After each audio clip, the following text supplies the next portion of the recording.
Og så er der også nogle abiotiske og biotiske faktorer i søen,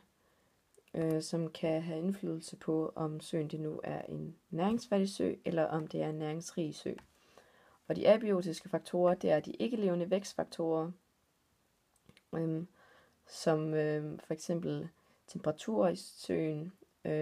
og hvor meget lys der kommer, hvor meget vand, altså hvor dyb søen den er, hvor meget omrøring der er i søen, altså hvor meget ilt der nu kan der bliver rørt rundt i søen ved hjælp af vind, som også er en abiotisk faktor.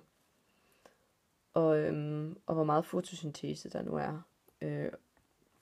For eksempel så har fotosyntesen den indflydelse, at hvis der nu er meget fotosyntese, så kommer der jo mange næringsstoffer ud i søen, som så sørger for, at der er mange planktonalger og dyreplankton, som fredfiskene de spiser, og så kan rovfiskene spise fredfiskene, og så dør de så, og dem tager nedbryderne sig så af, og så kan der komme en hel masse næringsstoffer ud i søen, når der er så mange ting, hvilket så resulterer i, at det er en næringsrig sø. Og så når der ikke er særlig meget fotosyntese,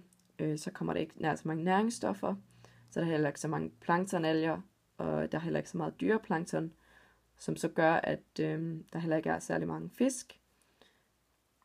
fredfisk, og så er der heller ikke så mange rovfisk, siden der ikke er så meget, at de kan spise.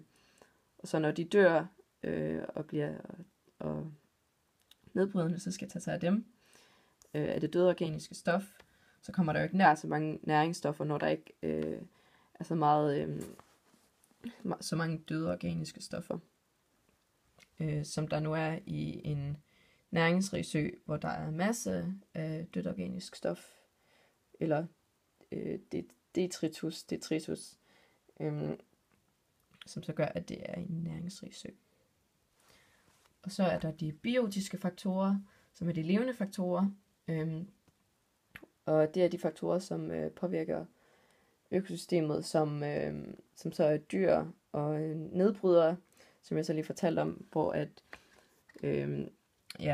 hvor mange dyr der nu er til at spise de forskellige ting, og mange næringsstoffer de her nedbrydere nu kan lave.